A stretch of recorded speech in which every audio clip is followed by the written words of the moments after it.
Malam semua teman-teman, semua teman-teman member AFC, semua teman-teman perjuangan. Sebelumnya saya mau say happy birthday for Niko. Ternyata saya pikir saya akan pertama di acara malam ini, ternyata sudah keduluan dengan yang chat. Oke, saya sedikit perkenalan dulu. Perkenalkan, nama saya Christine Elizabeth. Saya tinggal di Bandung, lahir di Bandung. Hari ini umur harus ya, Nik ya? Harus lah, Cek. Nanti ada yang Harus ya. naksir. Kalau nanti Oh ditanya, gitu. oh, ini dua-dua kali ya. Nanti pada, Dari mukanya kelihatan ibu-ibu loh, Nik. Iya, usia saya 39 tahun, tapi saya masih punya baby, punya anak toddler. Hari ini dia bulan depan ya. Anak saya yang kecil 2 tahun, yang besar usia 6 tahun. oke. Ya, oke Pak, itu dulu kali ya. Yes, yes. Nah, Cik, Ya. Cici, jadi seorang istri kan ya, Cik ya. Udah kawin ya. Oh iya dong, pasti dong Nik. Yes, yes, yes. Udah kawin, teman-teman ya, punya anak dua. So, boleh nggak tarik ulur cerita dari awal sebelum Cici bergabung sama AFC atau bahkan dunia network? Gimana Cici jalanin hidup sampai kenal dunia network? Apakah AFC yang pertama atau bukan? Boleh nggak sih sedikit sharing ke kita, Cici? Oke, saya berharap sinyal di saya baik ya, kemarin soalnya Baik, sempat baik. putus-putus. Oke ya, oke. Jadi saya di dunia networking MLM ini sebenarnya bukan yang pertama. Sebelumnya sempat beberapa ada teman saya sih sempat ada yang menjuluki, entah dari mana julukan itu, disebutnya Ratu MLM. Karena saya udah ikut MLM dari saya masih kuliah, berarti sekitar tahun 2020 tahun ya, hampir 20 tahun yang 20 lalu tahun. ya. Ya, kalau jumlahnya mungkin sekitar kurang lebih 10 MLM saya pernah ikuti. Ya, dan saya hari ini di AFC bukan karena saya hobi ya, tapi saya sudah sempat decision berhenti, istilah katanya apa ya, sama seperti teman-teman yang antipati, udah sempat enek gitu istilahnya dengan MLM, dan saya sempat memutuskan hanya mau kerja profesional, nggak mau MLM-an lagi. Tapi entah kenapa, mungkin saya memang jalan hidup saya di sini.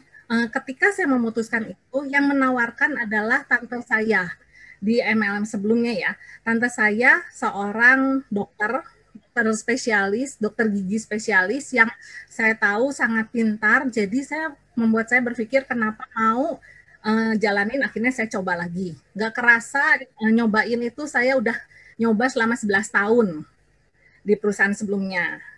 Nah, 11 ya tahun. kalau 11 tahun, ya. Um,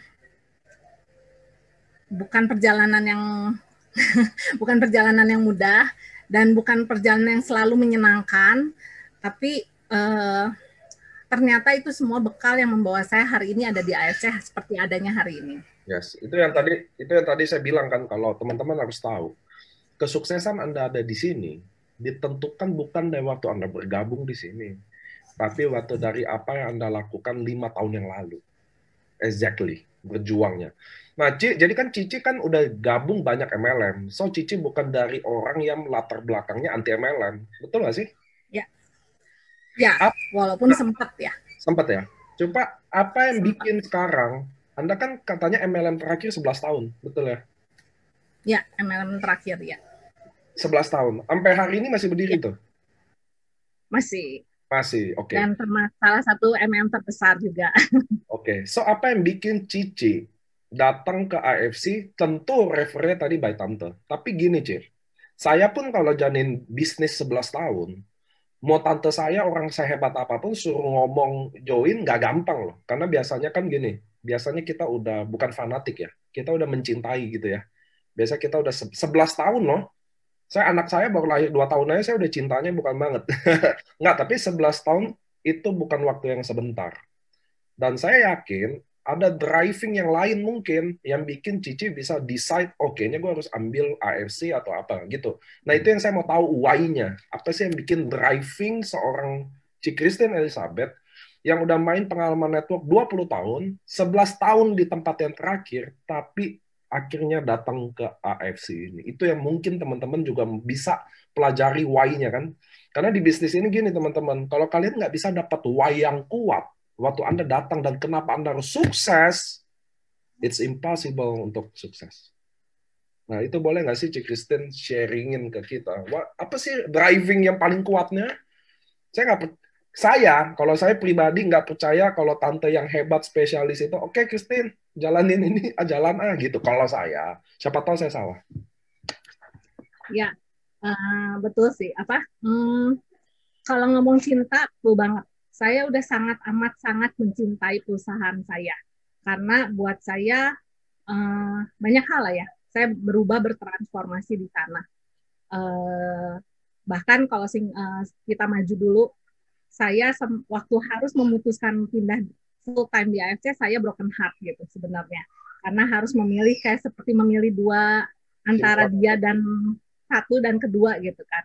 Nah, cuman kalau kenapa saya mau ada di sini? Pertama, saya tahu big why-nya adalah karena memang saya terpilih. Ya, saya bicara AFC ini sesuatu bisnis yang berbeda. Kenapa? Karena bagi saya, kita semua yang ada di sini bukan kita yang memilih loh, kita terpilih. Jadi itu sesuatu yang luar biasa buat saya ya. Karena kalau memilih, kita dengan gampang bisa bilang iya dan tidak. Tapi kalau terpilih dan tidak terpilih, kita mau pun belum tentu kita bisa ada di sini. Yes. Gitu ya. Oke, setuju ya Nick ya? Setuju. Jadi gini, saya sebenarnya ditawarkan di challenge tentang bisnis AFC ini sebenarnya dari jauh dari sebelumnya. Sebenarnya saya teman dari Pak Ernest. Teman. Ya, jadi sebenarnya kalau boleh cerita, sebenarnya saya udah tahu perusahaan ini dari sebelum ada Ningko mungkin.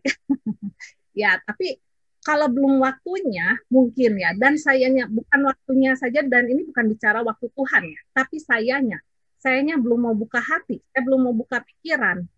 Berkat yang udah dikasih sebenarnya udah jatah saya, mungkin bisa lewat begitu aja, dan saya sempat menyesal kenapa nggak dari awal gitu. Karena saya yang ditawarkan yang pertama kali, perusahaan ini berdiri 2,5 tahun. Saya ditawarkan mungkin dari sekitar 4 tahun, saya tahu dari 4 tahun sebelum hari ini, 3,5 sampai 4 tahun.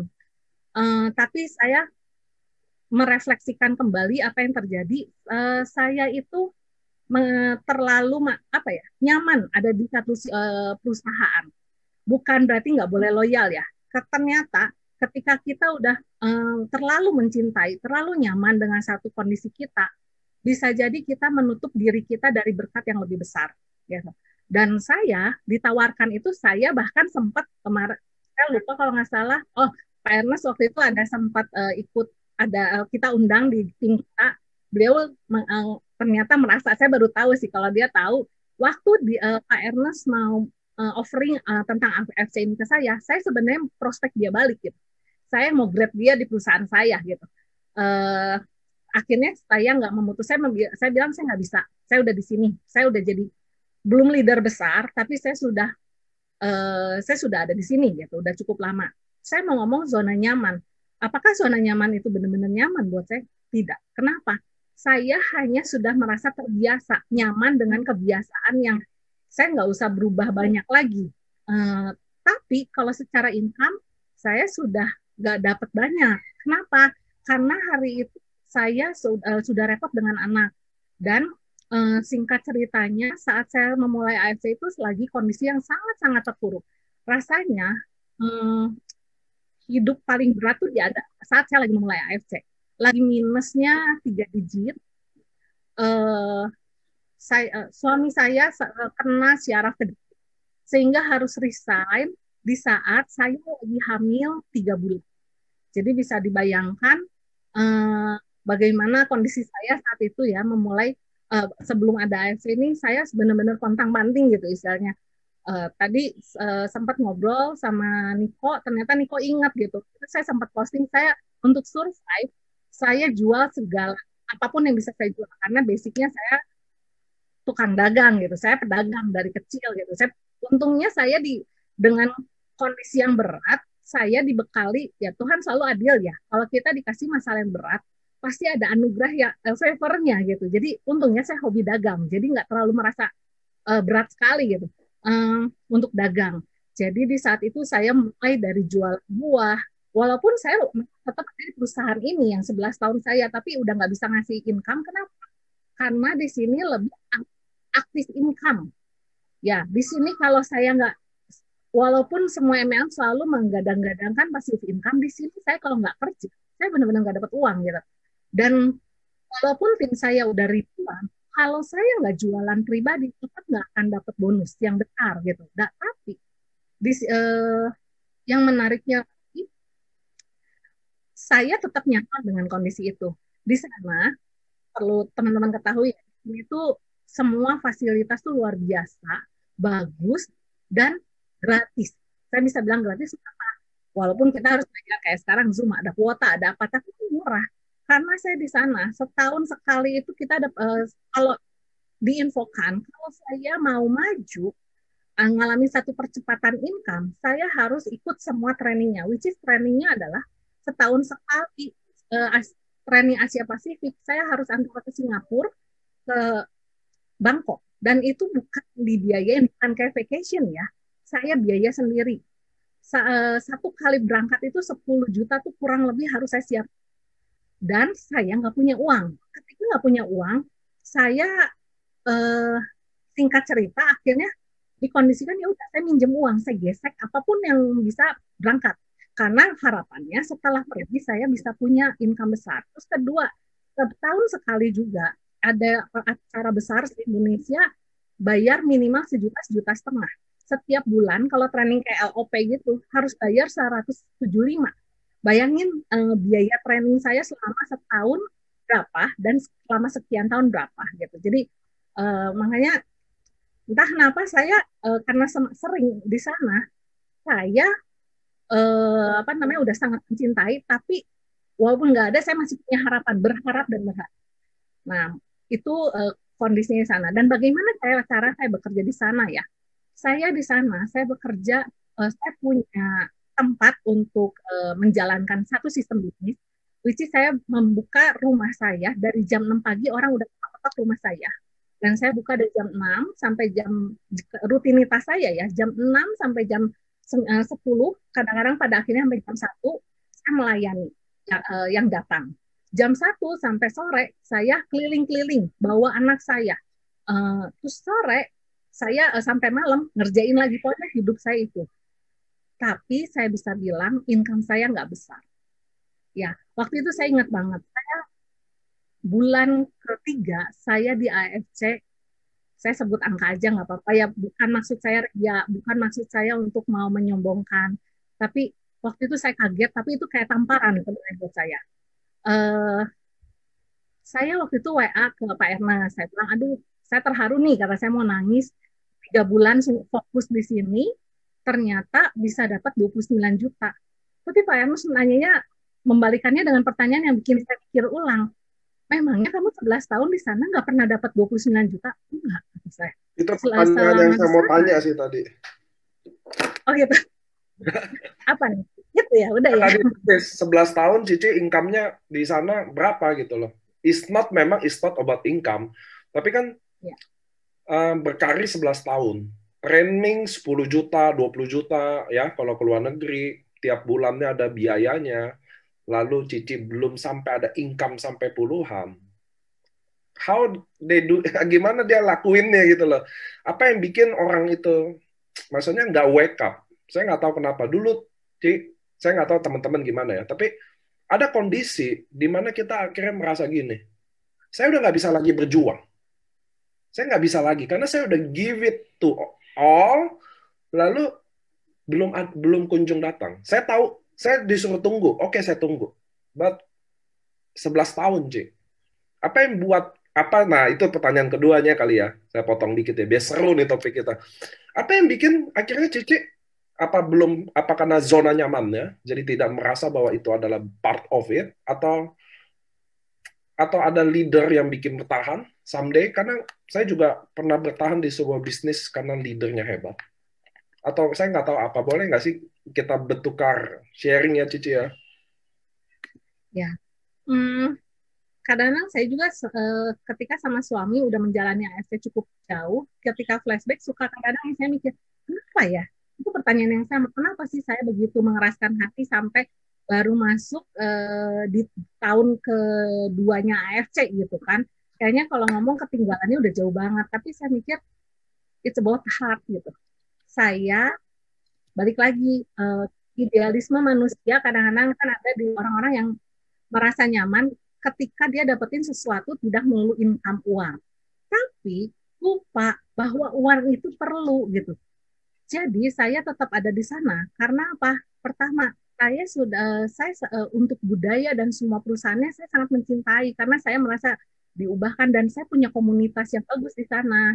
Dan Yes. apalagi sorry ya, bukan saya mau gimana ya, bukan mau menyombongkan diri atau apa. Saya di sana leader, which is saya speaker juga untuk acara-acara dan karena apa kita punya kelas-kelas dan saya pernah punya jadi kepala sekolah dari itu. Jadi ternyata kalau boleh saya singkatkan, kadang-kadang kita nyaman dengan apa ya prestis kita. Kadang-kadang kita nyaman dengan ya ya Ya, ya, ya. mungkin income-nya sedikit tapi saya bisa dapetin sesuatu yang saya pikir itu tuh apa ya saya merasa dianggap ABC dianggap besar padahal nggak ada apa-apanya itu tuh bahaya gitu karena apa saya bangga ketika semua orang yang di Bandung ya yang di Bandung katanya saya semua katanya ya saya juga Hmm. nggak merasa seperti itu tapi ternyata rasa itu membuat saya nyaman dan saya nggak mau meninggalkan rasa itu. Nah itu hati-hati gitu ya. Maksudnya Oke. saya juga baru ngerti, oh ini nih mungkin ini. Saya juga mempelajari ini. Sampai hari ini kadang-kadang saya suka flashback kenapa? Itu pertama. Kedua, tidak berani memulai yang baru. Kenapa? Saya berpikir, kadang-kadang kita punya apa ya, irrational belief kebenaran saya dari psikologi gitu ya. Jadi kadang istilah-istilahnya kadang-kadang akhirnya saya menyimpulkan mungkin saya punya irrational belief gitu. Jadi saya berpikir ketika memulai satu bisnis yang baru itu melelahkan, males. Intinya memalas Ya, ya. gitu. Malas harus mulai lagi, belajar lagi apalagi saat apa namanya? Saya punya anak dan lain-lain lah. Males, ngerasa udah nyaman, udah mengerti, sok tahu lah gitu ya, ngerti Oke. udah di sini saya udah menguasai semua. Saya malas belajar lagi, malas membangun lagi lelah. Biarinlah sedikit juga, tapi saya nyaman. Saya oke lah dengan itu, tapi saya lupa. Kenyamanan ini membuat saya terlena seperti ilustrasi apa mungkin ada yang tahu kodok dimasukin dalam pan nyaman dikasih air yang dingin nyaman atau misalnya cerita monyet yang di apa angin sepoi-sepoi tapi dia lupa suatu saat dia bisa jatuh gitu karena terlalu terlena dan saya nyaris jatuh. Kenapa? Apa yang membuat saya nyaris jatuh? Mungkin nanti next ya. Cuman Ya. tadi saya setelah tagline ada pertanyaan, apakah saya masih di perusahaan sana? Udah enggak. Saya bakar jenggot. Cik, saya mau nanya, waktu orang dalam posisi yang prestige, di mana dia mulai nyaman komunitas itu, bagaimanapun kan Don dan Cici melihat Cici sebagai mentor atau upline atau orang sukses, setuju ya? Bagaimanapun itu, apakah Cici bahasa bahasa nggak tahu susun kata bahasanya yang manis gimana, tapi apakah ada hidup dalam kepura-puraan? Contoh ketika ya kan Cici dianggap sosok yang sukses dong. Dan saya kan yang tidak sukses pasti maunya kayak tolong dong Cici kan udah sukses, Cici kan udah enak gitu. Apakah ada part of it bagian dari kita kadang padahal gue juga nggak ini sih tapi gue harus gini. Ada nggak sih sisi itunya Ci? Tuh Niko ya menanyakan pertanyaan yang berat untuk dijawab gitu ya. Nggak dijawab juga Ya nggak karena apa-apa. Niko, Oke. karena Niko ini leader MLM. Jadi kadang-kadang kalau udah ketemu leader dengan leader MLM udah pertanyaannya udah to the point udah susah tajam silet itu bedahnya. Ya, iya nih. Karena apa ya? Sejujurnya iya. Saya pernah dan itu saya menangis. Kenapa? Saya tuh seperti harus hidup dalam kepura-puraan. Walaupun saya nggak ngomong jangan pernah berpikir perusahaan yang saya sebelumnya jelek tidak. Oke, Ya, oke. itu buat Saya me ya. sepakat urusan itu, Ya, urusan MLM manapun uh, bagus. Saya sepakat itu. ya. Kenapa saya mencegah semua teman-teman yang bilang perusahaan di mana kita sebelumnya jelek nggak boleh. Karena apa? Dalam kehidupan kita Tuhan menempatkan itu dalam hidup saya menjadi mata rantai yang menyempurnakan saya ada hari ini. Sepakat. Perusahaan itu berjasa sangat besar. Saya tetap hari ini bisa bilang perusahaan itu masih berjasa sangat besar bagi saya sehingga saya bisa mencapai apa yang saya capai di sini gitu. Yes, Jadi setuju. ya kita nggak boleh menjadi orang yang apa ya istilahnya kacang lupa kulit gitu. Saya tetap dilahirkan dari sana. Filosofi dari sana yang membentuk hidup saya. Ingat manusia hidup dari kebiasaan dan banyak kebiasaan saya yang terbentuk karena di sana. 90 hari itu cukup untuk membentuk satu perbuatan yang diulang jadi kebiasaan dan karakter. Yeah. Bayangkan 11 tahun udah berapa banyak yang terbentuk di saya. Jadi ya seperti itu ya. Nah, sekarang teman-teman ada di sini harus membangun itu gitu. Jadi kalau kalau saya sudah terbentuk dari perusahaan MLM, kalau buat yang baru berarti teman-teman harus membangun itu di AST. Apa yang mau dibangun, kebiasaan apa yang mau dibangun untuk menuju sukses. Gak bisa sama seperti sebenarnya itu hanya judulnya, cuman balik lagi semuanya balik dari kita. Ini tuh, sorry kalau kemarin jadi kemana-mana ya, maksudnya ya pengalaman saya seperti itu ya. Makanya saya juga, kami di AFC selalu tidak pernah sekalipun menjelekkan networking manapun, sekalipun mereka juga menjelekkan kami, tapi saya selalu berulang-ulang bilang di sosial media saya, baik di WA, please, kita nggak boleh lakuin itu. Apalagi Anda-Anda semua yang mungkin datang dari kapal yang sebelumnya, bagaimanapun Anda, mungkin Anda pernah kecewa atau apapun itu, tetap Anda dulu di perusahaan itu pernah jasa kepada Anda. Sama kayak saya juga lahir dari tempat dulu, saya juga nggak pernah jelekin bagaimanapun, walaupun dia bagaimanapun, tapi it's okay. Gitu loh teman-teman, karena kita lahir dari sana, jasa nggak bisa dilupain. Nah, teman-teman mengenai tadi, kenapa sih saya nanya ke Cik Kristen, ada nggak sih kepura-puraan itu? Nah, itu ya tadi ya. Karena gini teman-teman, biasanya di MLM, banyak leader yang berpura-pura untuk seperti orang sukses. Itu yang saya dari awal nggak pernah mau. Makanya di AFC teman-teman tidak pernah hadiahnya kayak mobil mewah. Nggak pernah. Nggak pernah ada sesuatu kayak yang digoreng-goreng soal kesuksesan. Nggak pernah teman-teman. Kenapa? Karena kita belajar dari histori MLM yang di Indonesia kurang lebih 30 tahunan. Rata-rata yang digoreng adalah success story itu. Dan itu buruk. Jadi ada orang yang belum sanggup, maaf, beli Mercy atau BMW, dia beli. Seakan-akan biar, ya karena gue main join bisnis AFC nih, jadi sukses nih. Itu kami nggak sepakat, jujur ngomong. Saya ada beberapa milenial saya yang belanja mobil, kalau mereka tahu, saya selalu nanya ke dia pertama adalah, kenapa harus beli mobil? Kenapa nggak rumah dulu? Kalian belum punya rumah, belilah rumah dulu. Itu investasi. Mobil, saya bilang, kamu beli hari ini 300 juta. Tahun depan tinggal 270. Tahun depannya lagi tinggal 240. Terus teman-teman, so, saya selalu bilang, kita sekarang tidak boleh hidup dalam kepura-puraan itu. Anda banyak yang muak sama image MLM yang buruk, so jangan ikuti. Jangan dibuat flow-nya. Kita bikin yang baru. Kita hidup apa adanya aja, nongkrong di tempat yang semampunya aja, gitu loh teman-teman. Nggak usah trade, wah ini Bushido, bayarin semua. Oh, gue udah samurai, bayarin semua. Nggak usah, beneran. Saya selalu kalau diajak makan restoran mewah, udah deh, makan ini aja, makan soto ini aja deh. Begini, maksudnya teman-teman gini, kita udah harus stop kepura-puraan kesannya sangat sukses gitu loh. Karena saya yakin kayak Cik Christine atau kita yang mungkin udah pengalaman di network teman-teman, MLM itu nggak semudah itu. Makanya saya suka jengkel kalau ada orang yang seakan-akan membranding bisnis MLM itu mudah. Jadi orang teriming-iming, lalu kalau dia join, lalu kalau nggak mudah, ya dia nyerah. Ngerti ya teman-teman? Di sini tidak mudah, tapi nggak susah. Gitu loh teman-teman, gitu adil ya. Jadi nggak susah, tapi nggak gampang. Jadi nggak boleh gampang, nggak ngapa-ngapain dapat duit.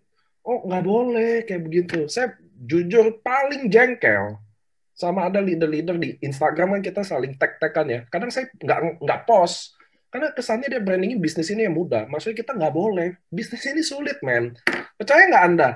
649 orang hari ini yang join, termasuk Cik Christine. Percaya nggak, waktu Anda bergabung di bisnis ini, hidup Anda akan tambah sulit karena teman akan mulai jauhin, saudara akan mulai bicarain, berisikin, semua orang akan cenderung menjauhi Anda, padahal nanti dia akan datang lagi ke Anda. Sepakat nggak sih? Nggak mudah, men. Jangan di brandingin kayak gitu. Gitu. Itu sorry ya teman-teman, saya agak masuk di sini karena saya nanya itu bahwa kita, teman-teman, kita udah muak sama kepura-puraan, bener gak sih? Ngapain sih kayak top wah gitu? Enggak, men. Jangan don't do this. Jangan rusak apa citra yang kita udah bangun capek-capek berdasarkan kejujuran ini, integritas ini. So, Cik Christine, yang tadi saya cerita, waktu Anda decide bakar kapal, lalu Anda pilih AFC, itu pasti Anda ada di hard time pastinya ya, di mana ada yang menganggap pengkhianat, ada yang menjauhi, ada yang udah bangun image buruk Anda. How Cici handle itu dulu? Karena saya yakin orang di 11 tahun di sebuah bisnis is not easy kayak ya udah gue pindah, gue jalan ini lagi kan gitu ya, Ci ya. Pasti Cici ada ketemu hal-hal yang bikin Cici jadi lebih sulit. Bagaimanapun saya yakin itu ada. So gimana Cici handle ini? Ya, sebenarnya mungkin kita mundur lagi ke belakang ya. Yes. Kapan saya memulai join ini? Saya join ini tuh misalnya bisa dibilang tanpa sengaja lah. Jadi leader saya adalah Silvi Kobudi.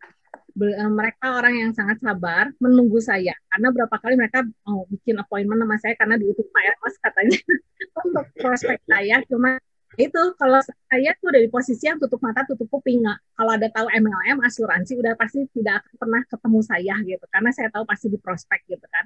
Tapi kan saya tahu karena itu saya terpilih, ada momen yang ada kejadian yang membuat saya bisa ketemu sama Ci Silvi, which is Ci Silvi aja adalah teman gereja saya yang udah berapa puluh tahun nggak ketemu, jadi ya udah sambil ngobrol dan saya udah pasang kuda-kuda sebenarnya. Semoga Ci Silvi nggak denger ya. Saya udah pasang kuda-kuda. Wah, gue pasti bakal di prospek ini, gue jawabnya ini. Udah nyiapin. Sebenarnya ketemu tuh udah punya satu skenario gitu kan. Oke. Akan gimana. Tapi ternyata si Silvi prospek saya dengan gaya yang berbeda. Karena kan beliau belum pernah MLM. Ternyata kepolosannya, ketulusannya itu terasa oleh saya. Jadi maksudnya hati-hati ya kita tuh para bisnis konsultan, saya sebut konsultan ya di AFC, kita bukan sales, kita bukan marketingnya AFC. Yes. Para konsultan ini jangan sampai membawa kesan kita ketemu orang tuh ketemu duit gitu. Karena ini yang selalu di semua perusahaan MLM tekankan. Lihat orang, lihat duit. Berapa banyak yang kita bisa grab dari orang itu. Itu yang membuat orang benci sama kita. Nah, dan kalau kita udah punya pikiran mau nge-grab uang, konnichiwa dari orang itu pasti ngerasa loh. Nah, saya nggak merasakan itu dari Cici Ovi. Dan akhirnya dengan cerita ternyata Cici Ovi berhasil membuat saya open mind dari mana? Pertama, bukan dari betapa hebatnya SOP ini. Karena gini, di bisnis MLM manapun, semua produk punya testimoni yang istilahnya cuma satu yang nggak bisa bangkitin orang mati jadi hidup gitu. Benar ya, Nick ya? Betul. Semua testimoni yang hebat tuh banyak gitu. Jadi buat saya, kalau bilang ini SOP bagus, udah biasa aja gitu ya. Kalau income bagus, buat saya biasa aja. Kenapa? Karena di semua MLM akan banyak yang lebih, dan saya udah di posisi ini. Saya tahu di luar banyak yang income gede, tapi saya akan tetap ada di sini karena saya udah oke, saya udah kayak ini udah akad nikah sama perusahaan ini gitu. Jadi mau lihat ada rumput tetangga lebih hijau nggak masalah. Yang saya miss adalah saya bisa terbangun loyalitas di sini. Tapi apa teman-teman yang membuat saya tertarik? Satu, hatinya Pak Ernest untuk kemanusiaan. Ketika Cisil bagian bagaimana perusahaan ini berdonasi, terus bagaimana perusahaan ini mau jadi berkat untuk keuangan dan kesehatan. Ini satu kata-kata yang membuat saya akhirnya terus itu loh yang membuat saya mau ada di sini. Karena apa? Saya udah capek, yaitu hidup dalam kepalsuan, hidup dalam kepura-puraan. Bukan berarti saya di perusahaan lama hidup dalam kepalsuan, enggak. Yes, Karena perusahaan yang sebelumnya masih oke gitu dibanding yang lain. Tapi di sini saya merasakan satu ketulusan. Saya merasakan satu dari cuman bisa hati saya merasakan bagaimana perusahaan ini benar-benar terus mau menolong kita. Fokusnya bukan perusahaan, fokusnya bukan keuntungan perusahaan, tapi fokusnya keuntungan para membernya. Itu yang membuat saya join. Tapi perlu diingat, nggak segampang itu juga gitu ya. Nggak ada tuh namanya closing leader MLM sekali sekali prospek langsung join, rasanya itu mustahil, benar ya Nick ya. Saya di prospek, closing statement saya sama cicilnya apa? Pasti mungkin sebenarnya buat yang baru bikin merinding gitu ya, rada takut kayaknya sama saya.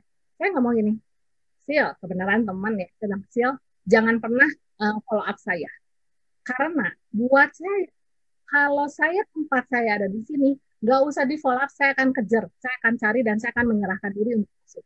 Tapi kalau tempat saya bukan di sini, mau di follow up 1000 kali ya saya nggak akan pernah pindah. Gitu. Tapi balik lagi, saya terpilih. Jadi saya waktu itu ingat banget, saya bilang, Sil, saya mau. Nah, saya yang ngomong, langsung saya ngomong, saya mau. Kata saya dengan perenungan panjang, akhirnya saya bilang saya mau. Dan waktu itu salah, sempat dikira, karena ketika saya ngomong saya mau adalah LOP pertama hari LOP di hari Sabtu kalau nggak salah itu. Saya ingat banget, ikutnya Dokter Armin. Saya datang langsung, begitu saya ngomong oke, dan kemudian ada LOP, saya langsung berangkat, dan saya datang, saya nggak punya uang loh. Saya nggak punya uang sepeser pun buat modal, tapi saya cuma punya teks, gitu ya. Setelah saya join, teman-teman jangan kira saya gampang karena udah jalanin langsung bisa closing. Saya perlu 2 bulan untuk satu closing pertama saya. So, Cici Saya bergabung sampai bisa ya, joinin orang butuh 2 bulan. ya. Karena Padahal kalau itu karena Cici nggak fokus, atau Cici butuh waktu, atau Cici lagi belajar ulang? mungkin saya cerita apa yang saya lakuin ya. Saya nggak diem loh tiap hari. Saya gunakan loh sistem yang saya pakai sebelumnya. Setiap hari saya closing 10, saya prospek 10 orang. By phone, manapun yang saya bisa, yang pasti saya harus ngomong ke 10 orang minimal. DM di IG. Komitmen Cici ya, 10 orang tiap hari. Oke. Setiap hari. Saya DM orang, saya DM Japri, DM Japri, dan saya atau telepon orang. Itu setiap hari. Bayangin selama 2 bulan dikali 2 bulan berapa. Andai kata saya benar 10, karena ketika saya DM, kalau feeling saya dapat, saya bisa DM bisa lebih dari 10 orang. Dan apakah mereka ngerespon? Enggak. Kadang-kadang saya dicuekin, tapi saya sudah biasa dicuekin orang gitu.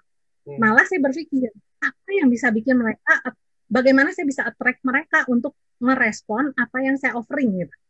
Bukan saya baper.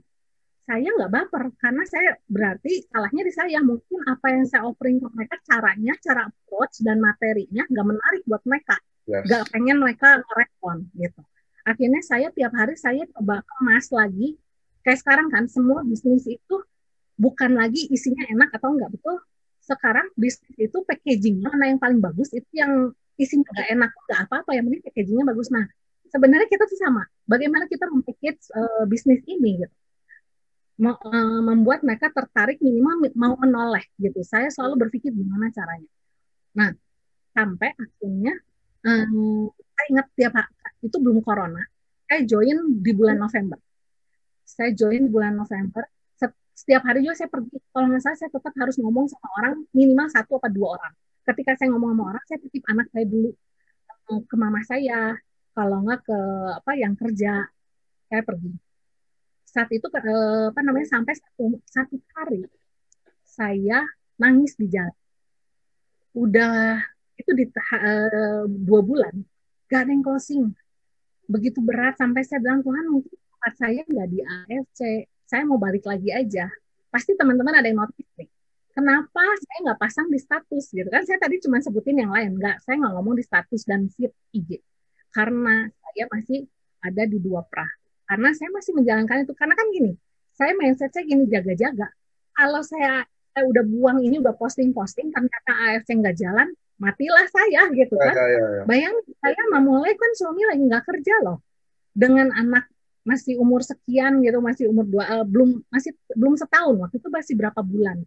Untuk ketemu prospek orang kadang-kadang, sorry, waktu itu saya nggak bisa nitip anak ke mama saya. Ada kalanya saya sama suami waktu itu udah udah bisa pergi. Kadang-kadang kita mobil lagi dipakai, kita naik motor berempat bawa anak prospek. Which is waktu saya datang mau ngomong, anak saya tantrum selama 30 menit kayak gitu. itu ngalamin perjalanan yang gak mudah. Tapi ketika saya nangis, saya bilang, kan kalau memang saya cuma bilang, saya ngasih, bahkan kalau ngomong ya, saya bilang, saya kasih kesempatan, seminggu lagi.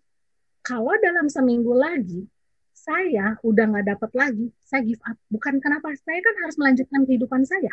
Yes. Tagihan harus terus dibayar, betul? Cicilan harus dibayar. Dan ya, kalau mau tahu, saya tuh balik lagi, utang saya tuh nggak kecil, ada 3 digit lebih gitu. Saya Wow. berpacu dengan waktu, jadi nggak bisa berlama-lama. Tapi saya tahu ya, ketika saya ngomong gitu, saya ingat siang-siang saya nangis, dan saya punya sponsor yang persis di atas saya. Direct sponsor saya Cisilvi, tapi ada satu sponsor yang teman saya juga itu luar biasa, backup banget, Tuhan kasih anugerah banyak. Saya nggak punya modal, dimodalin mertua saya uang. Nah, sponsor saya pinjem barang karena udah sebulan nggak closing. Dia bilang gini, si Christine kayaknya udah dipegang barang nih, karena kan saya apa namanya, saya lupa cerita istilahnya, saya nggak pegang barang ya, waktu itu saya baru masukin aja dulu barang, kondisi gimana saya lupa lah, pokoknya saya nggak megang barang, nggak minum barang, bayangin. Akhirnya dikasih pinjem barang, hari itu tuh setelah sebulan pinjemin barang, hari saya nangis, saya udah pagi-pagi udah WA, saya balikin deh barangnya ini Desember, kayak semua orang alasan mau liburan, uangnya dipakai liburan end of year. Akhirnya saya bilang, saya mau balikin deh. Ternyata Tuhan jawab doa saya hari itu. Di jalan saya nangis, kalau saya nggak closing, udah deh. Saya bilang, Tuhan tolong, satu kali aja. Saya percaya, beliefnya saya, kalau udah keluar satu kali, pasti ke berikutnya gampang. Kayak makin pemanasannya kan lama. Tapi kalau udah panas, muternya cepat gitu. Saya mindset saya seperti itu. Ternyata saya belum sempat balikin barang saya saat saya lagi nidurin anak saya nggak, tanpa Neni ya, yang bantu saya cuma bantu di rumah, tanpa, bukan Neni, bukan pengasuh saya lagi tidur, tiba-tiba saat lagi nidurin anak saya, tiba-tiba ada WA gini, orang yang pertama saya prospek, punya barang nggak? Sampai saya kaget, maksudnya apa, kata saya, mau nanya-nanya stok atau apa gitu. Ternyata dalam 5 menit dia transfer. Akhirnya saya bilang nggak jadi nih balikin. Itu closing pertama saya. Sampai capek ya dengerinnya juga ya, kebayang ya saya jalani. Tapi ini menarik banget karena saya kan home talk banyak teman-teman ya, karena Zoom dari bulan Maret ya, ini udah Desember, which is kita full. Saya baru dengar bahwa benar bahwa ternyata bahwa kita tidak memilih, tapi kita yang terpilih. Itu bagus banget kata-katanya. Karena banyak banget kalau kita home talk, kalau teman-teman datang nonton ke Facebook Live Science, ini ada di sebelah kiri, Anda live on Facebook, Anda klik, itu kan officially AFC punya. Anda bisa lihat tuh home talk yang udah ketinggal. Anda bisa nonton ulang loh teman-teman itu ya. Itu rata-rata kalau Anda dengar baik, rata-rata mereka selalu bilang bahwa Tuhan yang bantu dia. Dia entah kenapa Tuhan yang bawa jalan. Rata-rata begitu loh. Sama termasuk kayak Pak Genta kemarin minggu lalu yang jual bon cabai aja nggak bisa, kasih gratis aja nggak ada yang mau gitu loh. Sama kayak Cik Kristen, ternyata sekarang saya dapat tuh jawabannya. Ternyata kita tidak memilih, tapi kita terpilih. Nah itu yang bikin Cik Kristen. Tapi ini yang menarik, dia menunjukkan kenapa Cik Kristen benar-benar bisa disebut kata leader. Karena dia bilang gini, kalau dia prospek 1 hari 10 kali, dan dia 2 bulan tidak closing, maka dia udah prospek teman-teman kurang lebih 600 orang. Itu minimum loh. Karena dia bilang bisa aja lebih dari 10. Belum itu yang dia masih ketemu orang ya, Ci, ya, tiap hari ya. 600 orang ditolak, tapi dia masih berdiri. Ya memang endingnya nangis. Saya juga nangis sih kalau 600, Ci. 600 banyak banget. Tapi yang menarik yang bisa kita pelajari teman-teman gini. Ya betul nih ada tadi bilang. Waktu Tuhan pasti yang terbaik. Tuhan yang datengin, Cik Christine, pasti dia kapan kasih yang terbaiknya. Tapi yang saya menarik gini. Don't give up. Saya selalu bilang sama teman-teman gini. Teman-teman, Anda harus kasih waktu ke diri Anda sendiri untuk nikmati prosesnya atau tunggu sampai Tuhan kasih waktunya. Anda harus kasih. Kenapa teman-teman? Kayak Ci Christine, dia udah belajar 11 tahun. Betul ya, Ci ya? Bahkan 20 tahun di dunia network. Ada yang datang ke sini 5 tahun, 2 tahun masuk network belajar. Ada yang jadi pegawai. Anda yang bangun bisnis jadi karyawan 30 tahun. Anda berani kasih waktu 30 tahun buat orang lain punya impian. Sekarang Anda masuk ke sini untuk achieve impian Anda tolong teman-teman saya mohon banget kasih waktu ke diri Anda sendiri dulu. Kasih waktu, biarin Tuhan bekerja. Kasih waktu bahwa proses Anda beneran ternyata nanti akan ada hasilnya. Semua butuh waktu, teman-teman. Jangan pakai kacamata orang. Itu aja prinsipnya. Jangan lihat kok yang di sana jalan langsung kenceng. Kok gue mulainya kayaknya terseok-seok banget gitu. Enggak. Karena Tuhan yang punya cara. Ada yang memang amal ibadahnya kencang, teman-teman. Ya jalannya kencang. Kita amal ibadah agak nggak terlalu bagus ya, agak lambat-lambat. Gitu ya, Ci ya. Saya motong dikit karena saya mau member itu dapat pelajaran dari setiap kata-kata itu. Jadi saya habis Cici selesai, saya ambilin rangkuman biar mereka bisa telaah gitu loh. Karena 600 prospek setiap hari sampai 2 bulan, nggak gampang. Seriously, sepakat nggak? Kita ada 693 orang di sini.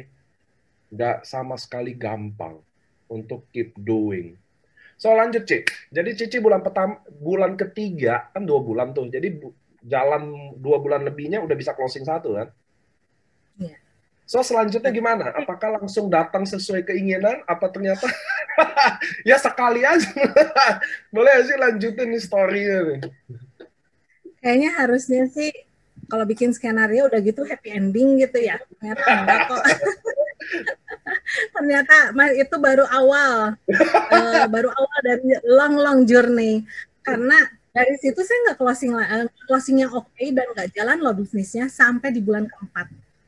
Oh ya? Jadi jangan kira, ya saya baru bulan jalan, makanya saya bilang kan 10 bulan saya dapat income segini, itu bulan keempat baru Februari. Jadi itu terus terang Ci Silvi aja nyaris menangis karena tahu saya betapa saya berjuang tapi nggak dapat sampai dia bilang aduh hampir dia pun hampir menyerah gitu. Tapi untung ya saya masih dikasih secercah terang harapan bahwa saya masih bisa mencoba ini gitu. Tingkat cerita saya sampai ngomong sih sama Silvi, kenapa ya hidup udah putus asa lah, pokoknya udah putus asa lah. Kenapa istilahnya kalau orang lain liku-likunya cuma 10, saya mah semua orang kan pasti punya liku-liku. Saya orang liku-likunya 10, kok saya rasanya liku-likunya ada 100 gitu loh. Karena di tengah perjalanan tuh nggak bener-bener nggak mudah. Mungkin gini ya, saya suka balik lagi kalau saya bukan orang yang terstruktur ya, tapi apa adanya saya seperti ini. Kalau saya flashback lagi ke sebelumnya, saya itu nggak suka seperti yang tadi Niko bilang, pencitraan dan lain-lain. Walaupun yang sebenarnya ada, tapi tetap ada.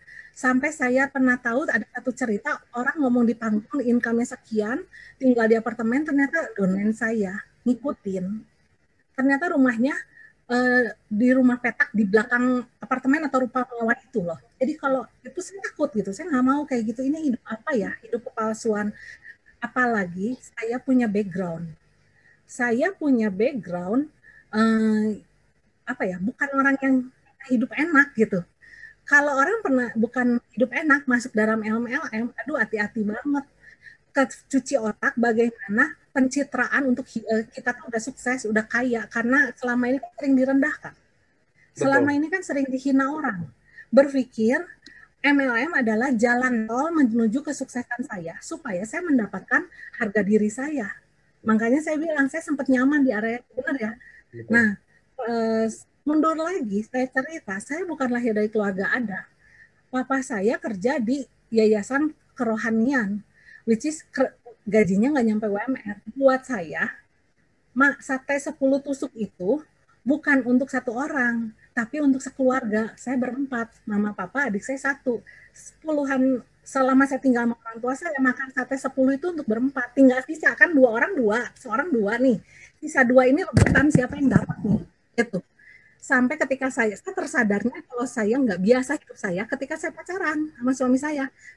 Suami saya beliin sate 10, dia 10, saya kaget. Loh, kok banyak amat gitu ya. Kebayang ya situasinya. Bahkan mama saya tuh sampai harus ngeloakin koran, botol demi menambah uang makan gitu ya. Nah, saya cari uang dari SD untuk nambah uang keluarga. SMP saya bayarin uang teleponnya mama saya, mama papa saya teleponnya saya bayarin, saya dagang dari kecil. Jadi kalau ngomong saya ngalamin udah berliku-liku, tapi nggak pernah enak-enak gitu kondisinya gitu. Dan apa namanya, mama saya, tapi saya bersyukur mentor saya siapa? Kenapa saya baru baru ngeh ya, apa ya istilah orang Bandung ngeh gitu, baru insight gitu bahwa saya prospek 600 tuh nih. Selama ini saya udah nggak pernah ngitung karena buat saya hidup harus dijalani bukan dihitung-hitung gitu. Udah ditolak berapa nggak tahu saya juga ya. Nah, bersyukur mentor terbesar saya adalah siapa? Mama papa saya. Mama saya itu seorang pejuang, wanita pejuang dengan papa yang mengabdikan hidupnya di gereja gitu dengan income yang kecil tapi full time. Akhirnya mama saya dengan saya, untung saya dipilih menjadi sparring partner mama saya. Dari kecil tuh saya terus terang ya, badan saya kalau jalan nanti satu saat bakal pendek sebelah. Kenapa? Sering angkat berat dari SD saya. Mama saya dagang kelontongan, nanti warung, jadi belanjanya bareng saya nggak pernah tidur siang nemenin mama saya belanja. Saya pernah termos es lilin di saat saya kuliah. Malu iya, tapi apakah malu dengan saya malu bisa makan? Nggak bisa gitu. Jadi malu nggak malu saya pernah dari kondisi yang tidak ada pilihan. Saya di kondisi hidup harus menjalani dengan bekerja keras. Jadi saya ingat SMA, kuliah saya itu kan tahun 2000. Tahun 2000 itu bukan waktu yang terlalu panjang sekali kan, masih udah zaman yang udah ada HP. Saya megang HP, tapi saya harus bawa termos es gitu ya. Dan mama saya mengajarkan bagaimana berintegritas. Sampai akhirnya, mama saya bilang, ngapain gengsi, ngapain malu. Malu dan gengsi nggak bisa bikin kita makan. Karena begitu sulit ya. Tapi akhirnya saya kesimpulannya, kita bisa memilih mau kita yang bersikap keras sama diri kita untuk survive atau dunia dan kehidupan yang akan mendidik kita dengan keras. Karena itu pilihan kita. Kalau kita saat ini mau bermanja-manja, bersantai-santai, nggak apa-apa, itu kan pilihan hidup. Tapi jangan menangis ketika satu saat kehidupan memaksa kita di posisi yang tidak ada pilihan. Kalau saya dulu tidak ada pilihan karena kondisi orang tua. Kita lahir dengan miskin, bukan salah kita. Tapi kalau kita mati dengan miskin, itu kesalahan kita. Apa yang kita kerjakan buat hidup kita? Karena kesempatan selalu ada. Akhirnya saya selalu berpikir gitu ya. Anak saya sempat nggak bisa kontak mata kok sama saya baru tahu umur 3 tahun. Karena apa? Saya dulu pergi pagi sampai pulang malam, keliling-keliling sebelum di sini ya, bawa anak saya selalu bekerja, tapi saya percayalah dalam semua kesusahan saya pun Tuhan pasti ngasih favor. Yang penting kita mau bekerja. Buktinya hari ini saya ada di AFC gitu ya. Hari ini saya ada di sini dan sebenarnya ini ya mungkin selanjutnya nggak lama lagi satu sih yang saya mau sharing. Saya hidup penuh hutang. Kenapa? Namanya orang berjuang bisnis, belajar bisnis, risikonya gede. High gain, high risk ya. Kalau mau yang nyaman ya kerja di kantor ya, tapi ya semuanya pasti di dalam bisnis nggak pasti. Bahkan saya ditipu. Saya ngalamin waktu itu seluruh uang kuliah saya habis. Dari mana uang kuliah saya? Bukan tabungan mama papa saya, tapi ketika nenek saya meninggal, uang kedukaan karena nenek saya pengen saya dan adik saya bisa mengangkat derajat keluarga saya, mama papa saya, uang itu alokasikan untuk kita berdua kuliah. Ternyata teman sahabat saya menipu saya dan uang itu habis. Ya. Dan akhirnya bagaimana saya bisa kuliah? Saya kuliah sama adik saya dengan favor. Apa yang dilakukan? Semua perhiasan mama saya dijual semua demi kita kuliah. Saya ngalamin kalau di saat saya punya ongkos, saya jalan kaki. Buat saya, jangan pernah ada alasan. Alasan selalu bisa dibikin. Nggak ada kendaraan, nggak ada ongkos, masih punya kaki, Tuhan masih ciptain kaki, jalan kaki aja, apa salahnya gitu ya. Dan itu yang saya lakukan. Saya pokoknya kalau saya kerja udah di berbagai tempat, ditipu berbagai macam, sampai akhirnya saya punya utang. Kadang-kadang kan bukan nggak mau jatuh di lubang yang sama, tapi kadang-kadang kita punya harapan, coba lagi, ketipu lagi, coba lagi. Orang bilang saya bodoh kok gitu, kenapa masih mau seperti itu dan kok bisa sih ketipu lagi, kok bisa sih uangnya sampai hutang lagi. Siapa yang mau? Saya juga udah nggak mau gitu. Tapi bagaimana, itu proses kehidupan saya sampai akhirnya saat saya memulai AFC, saya minus hampir 150 juta. Bayangin saya ibu rumah tangga dan suami lagi nggak kerja, kejar-kejaran. Jadi kalau ditanya bagaimana saya putar-putar uang, Saya udah katam ya istilahnya. Saya bagaimana caranya supaya nggak kena bunga, lolos dari bunga, tapi nggak kebayar. Gimana muterin duitnya? Otak saya tahu. Tapi jangan tanya dan jangan minta saya ajarin ya. Itu tidak baik gitu ya. Nih Tapi saya teman-teman lihat tetap ya, jangan jangan WA Cik Christine ya, nanya nanti habis ini selesai WA lagi. Cik gimana cara muterin duit? Ini Bu Esther udah jangan ketawa-ketawa ya. aja nih Bu Esther, jangan WA ya Bu Esther ya. Lanjut Saya Bu. jangan ya. Saya ngalamin besok mau bayar cicilan mobil 2 juta dan saya nggak punya uangnya. Nol. Bagaimana caranya? Tapi satu, selama kita punya niat benar dan ini sih sebenarnya message-nya ya. Waktu saya join, kalau semua kan selalu bilang dream ya, impian. Yang saya orang selalu bilang saya pengen beli rumah, beli mobil, pengen nyekolahin anak luar negeri. Saya enggak. Saya tanya sama Sylvie, saya cuma bilang, kalau ini ARC benar buat saya pengen lihat apakah ARC bisa bayar utang saya. Cuman itu saya nggak muluk karena saya tahu saya begitu, saya lelah mikirin bagaimana muterin uang, ngelolosin hari demi hari dan bulan demi bulan. Ya, sampai sempat putus asa sering, rasanya capek gitu. Apalagi saya harus ngurus anak dua. Sampai akhirnya, nah ini apa namanya? Momen saya berubah di AFC. Kapan? Yaitu sebelumnya saya kan masih 2 perahu. Saya takut, saya masih sumput-sumputan. Bahkan pernah kita breakfast pagi sama Sylvie dan teman-teman, saya dikasih SOP 100, kita foto. Saya bilang ini, Sil jangan diposting di sosial media ya. Saya ancam, nggak boleh. Karena saya gini loh, kalau leader MLM itu, walaupun leader besar, leader kecil, whatever lah ya, kita tuh nggak semudah itu. Bagi teman-teman yang memulai di AFC tanpa embel-embel jabatan dan lain-lain di perusahaan lain, itu lebih mudah, lebih bisa lari lebih kencang dari awal. Saya startnya berat, apa yang dibayang, apa yang ketakutan saya besar. Kalau saya harus jalan ini, saya posting, tiba-tiba semua order hilang dan saya nggak makan gimana? Ya, saya kalau misalnya saya posting, ternyata saya nggak jadi di AFC, tapi semua image saya udah jelek. Saya nggak akan dipakai lagi sebagai speaker lagi di sana dan itu pasti udah potong kompas ke bukan kesuksesan, kegagalan saya. Belum lagi diomongin, belum lagi saya masuk di komite Bandung gitu. Udah pasti saya kayak ada MPR DPR di Bandung yang mungkin bisa saya di sidang gitu. Berat, itu nggak mudah buat saya loh. Ya, you know, Niko lu ada di bisnis MLM pasti tahu bebannya seorang leader pindah kapal itu bukan hahaha itu perih itu. Nah ini yang ditanyain ya. LOP kedua, LOP saat Niko datang itu mengubah segalanya. Dari closing pertama ke closing berikutnya itu perlu beberapa bulan, nggak mudah. Bahkan saya pernah diklaim, pasti nggak ada yang pernah, nggak tahu ya, satu kotak dibilangnya isi kurang 1 loh, 27, dan dia komplain. Mungkinkah Jepang melakukan itu?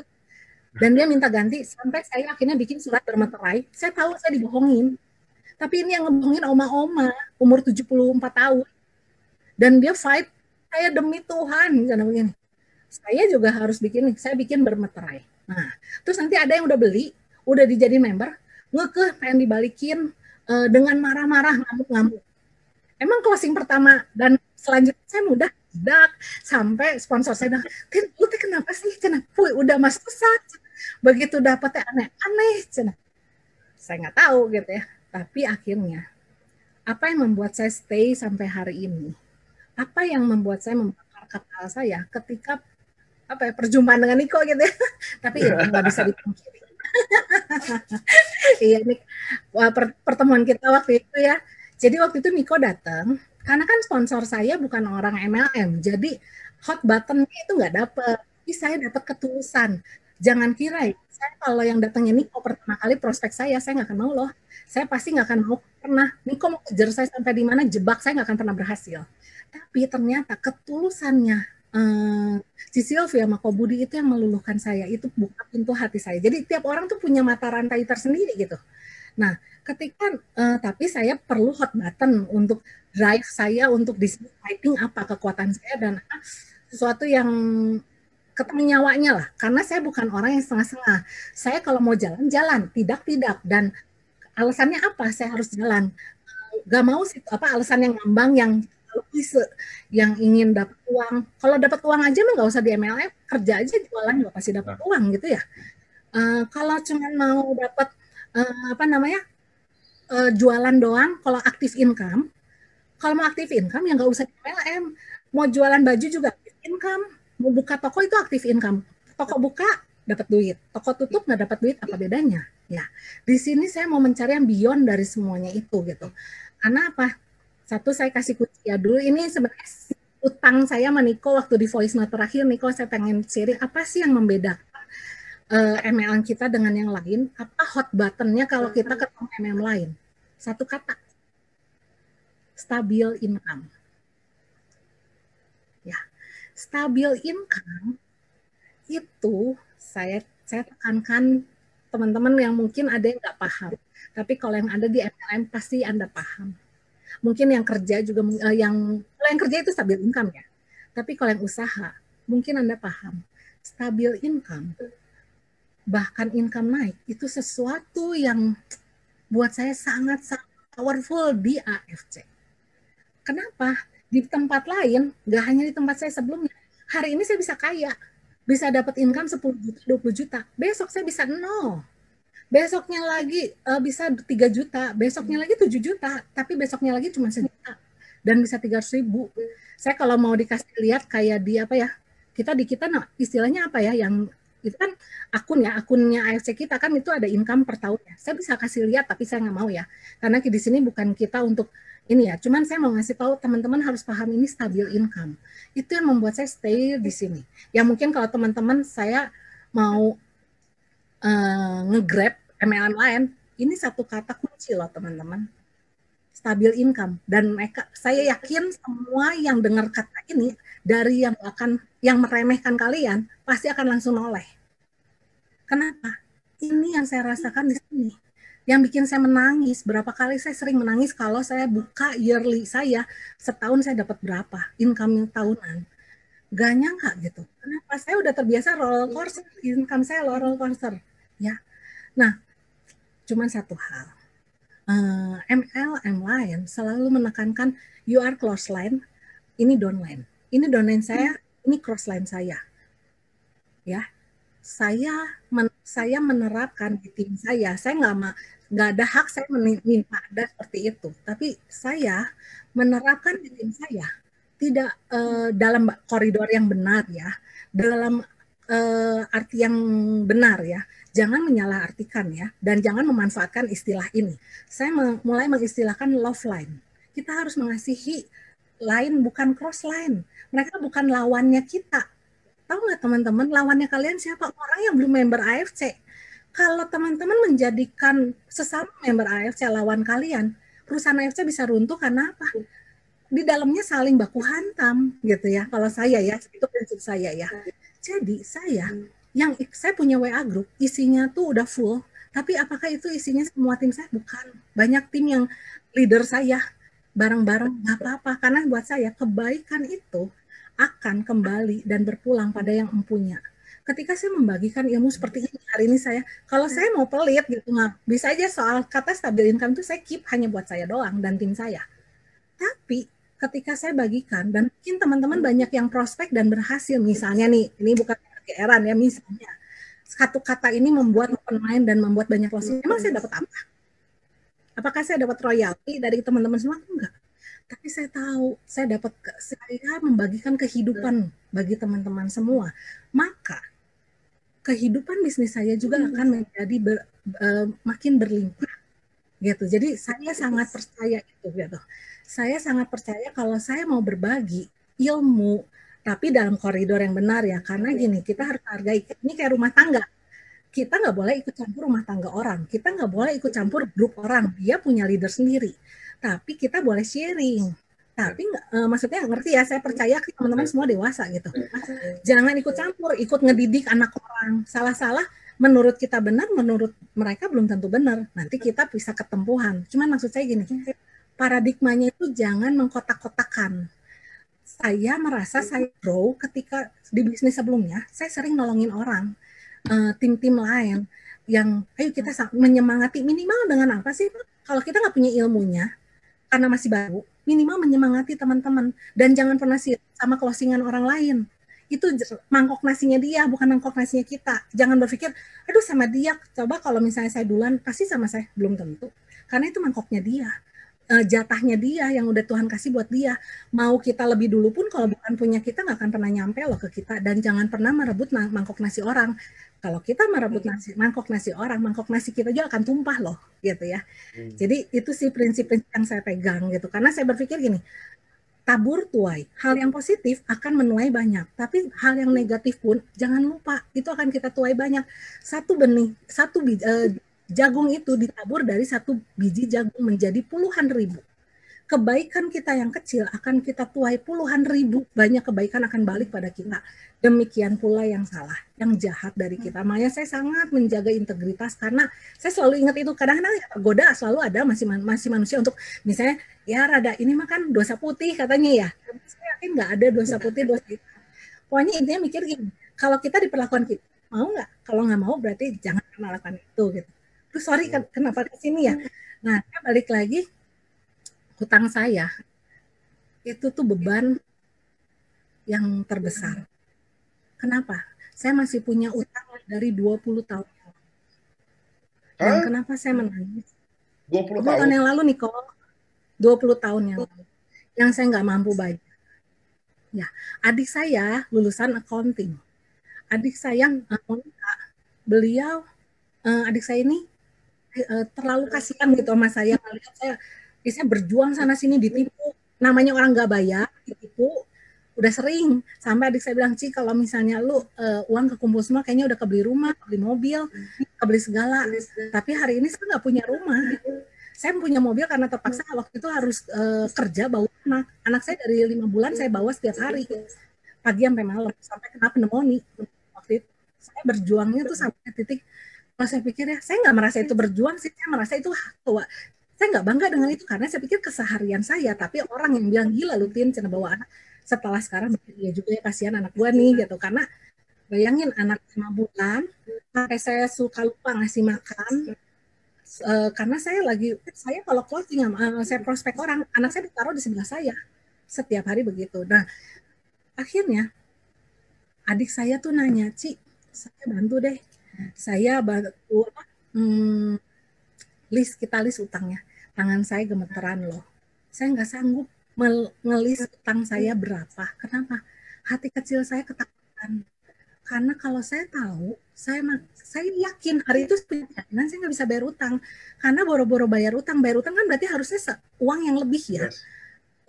Tapi untuk makan aja saya bisa dibilang sulit gitu. Untuk beli hidup hari-hari aja kurang, gimana bayar utang, nggak ada logikanya. Apalagi suami sakit dan lain-lain gitu. Anak saya tuh rewel, nempelnya sama saya terus. Jadi saya ngalamin kalau ini ya hamil gendong. Awal-awal saya jalanin ini, banyak donen saya tahu. Saya sambil gendong pakai krembong ya zaman dulu. Mama banget lah. Sambil telepon, tiba-tiba saya jerit-jerit. Ini masih telepon. Sampai akhirnya kalau kagok, akhirnya sambil anak saya jerit, saya coba ngomong dan mencoba konsentrasi. Tapi nanti ketika satu kalimat selesai, oke, udahan dulu. Tidurin lagi, jadi telepon lagi, jerit-jerit lagi. Seperti itulah keseharian saya. Belum yang gede dan lain-lain lah.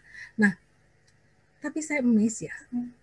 Apa yang nggak pernah saya pikirkan itu terjadi miracle-nya tuh di AFC. Dengan utang sekian banyak, target saya kan memang bayar utang. Konnichiwa kita setiap hari. Jadi setiap hari dapat uang, saya selalu bayar. Tapi perlu teman-teman ingat, sebelum saya punya konnichiwa yang besar, sebelum saya di AFC, walaupun untuk sehari-hari kurang, saya tetap bayar utang loh. Ya, saya tetap bayar utang. Walaupun cuma mampu 100.000, 200.000, saya bayar hutang. Karena mama saya, keluarga saya sangat ini mah keluarga pribadi ya, maksudnya mama saya teh haram gitu anaknya punya utang, entah kenapa. Jadi mama saya tuh selalu menangis setiap hari kalau tahu utang saya belum lunas. Jadi saya tuh berusaha gitu, dan ternyata saya kaget. Bulan kemarin, bulan 30 hari dari pertengahan Oktober sampai November, saya merinding loh. Ternyata saya sudah bisa melunasi utang, dan hutang terakhir tuh saya bayar dalam 30 hari, Oktober pertengahan sampai November. Berapa teman-teman? 45 juta cash. Ya. Dan saya nggak sadar tadinya, karena kan saya tuh rasanya baru bangun, atau udah malam gitu. Jadi saya nggak pernah, nggak ada, jangan itu. Kalau teman-teman tanya ke saya berapa income saya yearly sampai hari ini, nggak tahu saya juga. Cuman kalau yang kemarin mungkin tahu Kak, saya selalu buka yearly kalau pas ada yang nembak saya, gitu, nanya. Nah, tapi yang ini saya kaget karena adik saya kan mulai bantu saya keuangan saya. Ketika saya list, saya kaget ketika, saya nggak nyangka 45 juta, uang dari mana ini? Amazing banget. Bahkan sebenarnya ada uang orang yang menginvestasikan apa ya, sesuatu lah, pernah menginvestasikan sesuatu, tiba-tiba apa dimajuin harus bayar. Jadi sebenarnya total dalam 30 hari 65 juta saya transfer cash. Dan kalau ada yang nggak percaya boleh minta sama saya udah ngirim sama, waktu itu ngirim sama Pak Ernest, Bu Helen, sama Niko juga sebenarnya. Niko udah tahu apa namanya, mungkin ya karena itu ya. Cuman satu sih, saya nangis, saya sangat sujud syukur. Apa yang nggak pernah saya bayangin utang 20 tahun itu lunas hari ini. Saya bisa klaim saya nggak pernah utang 1 rupiah ya. Bahkan saya sudah membiasakan nggak pakai kartu kredit lagi. Jadi kartu kredit hanya alat pembayaran biar sometimes kita dengan kartu kredit hanya privilege dan memudahkan. Tapi saya memastikan setelah saya gesek, saya langsung bayar. Gitu. Saya udah nggak mau lagi capek dengan hal seperti itu. Belum lagi lupa tanggal, karena saya uang ada tapi lupa tanggal jatuh tempo, itu kan masalah lagi, kena 200 lagi. Sekarang saya sangat menghargai 1 rupiah demi 1 rupiah. Walaupun konnichiwa, saya bersyukur udah dapat yang sangat lebih dari cukup, tapi saya lebih menghargai. Kenapa? Saya merasa begini ya, ini pribadi saya ya. Saya merasa uang yang saya miliki sekarang bukanlah milik saya. Apa yang saya dapatkan bukan karena saya hebat.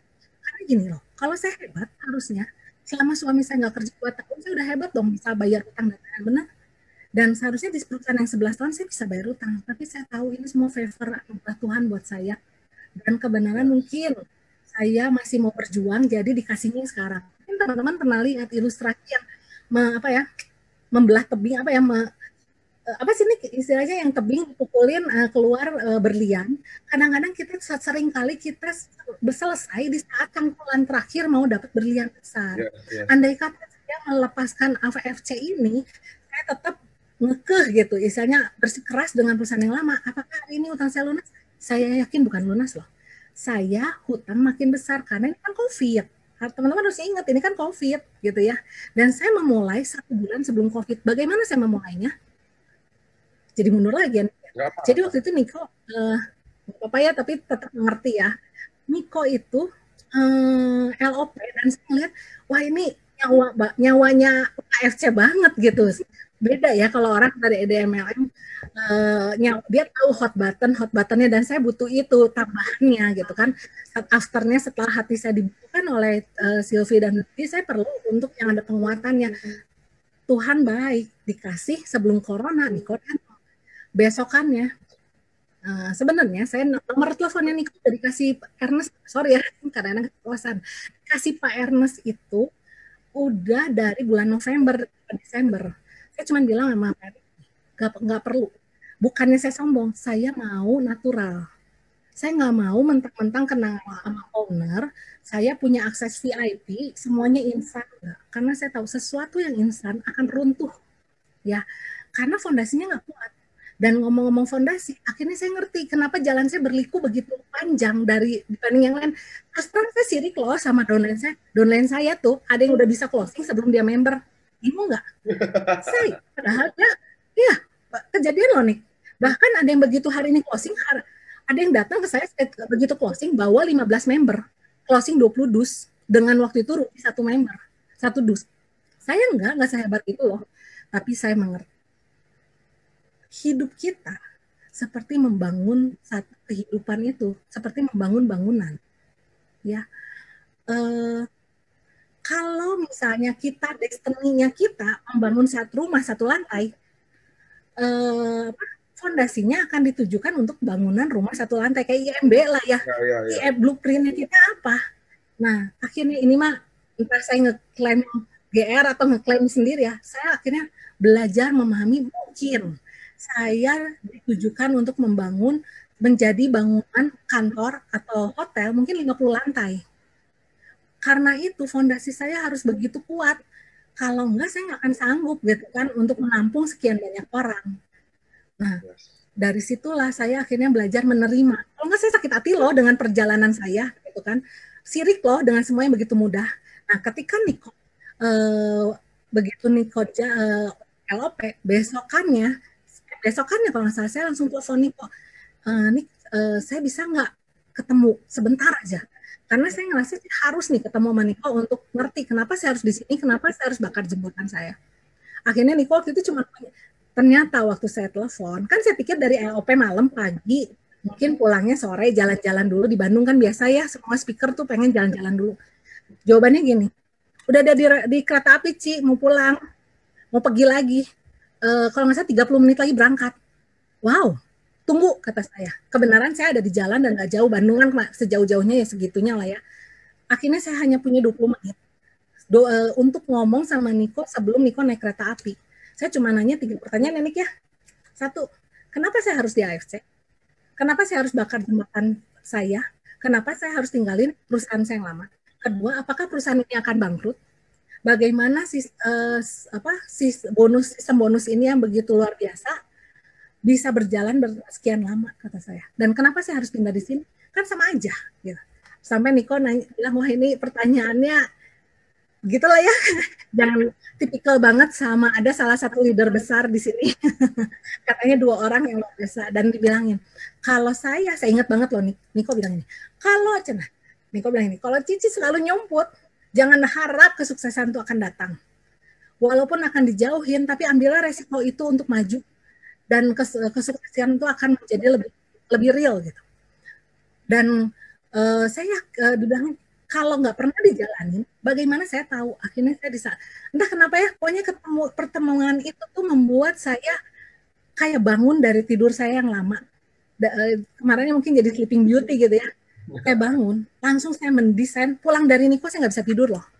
Sepanjang perjalanan, rasanya rancangan apa yang saya mau lakukan dan saya bangun di AFC langsung mulai terbentuk. Langkah apa yang saya lakukan? 1 minggu, Niko kapan ya Niko waktu itu? Januari ya. Hitungan 1 minggu, 2 minggu, saya taruh anak saya di daycare. Kan saya nggak punya pengasuh buat anak saya. Saya taruh anak saya di daycare. Nangis, iya anak saya nangis loh. Dan saya ingat anak saya lahir Januari. Untungnya itu saya sadarnya Januari, jadi nggak terlalu jadi ibu yang tega banget gitu. Jadi anaknya udah 1 tahun baru taruh daycare. Kebayang kalau saya insight-nya anak saya 6 bulan gitu kan. Saya taruh juga itu 6 bulan. Cuman kan akhirnya membuat saya tuh, saya harus. Kenapa? Semua orang mencerca saya. Gila lu ngejalanin ini, ngorbanin anak. Kan bilangnya gitu, ngorbanin anak. Yes. Tapi buat saya, apa nggak saya lebih jahat kalau ada kesempatan nggak saya pakai? Kalau saya nggak mau ambil kesempatan ini sekarang dan nanti anak saya mendapat warisan hutang saya bagaimana? Yes. Kalau anak saya nggak bisa kuliah, apa nggak saya lebih jahat lagi? Kalau saya nggak bisa ngasih pendidikan yang terbaik, nggak bisa beliin susu dia karena ada kesempatan yang saya buang, mana yang lebih tega gitu kan? Yes. Akhirnya saya ambil keputusan itu dan saya bersyukur banget Tuhan tuh selalu tepat waktu. Kenapa? Saya ngambil akhirnya kalau nggak salah Februari deh, awal Februari atau akhir Januari, saya masukin anak saya di daycare 30 hari, langsung lockdown, WFH terjadi. Itu saya shock.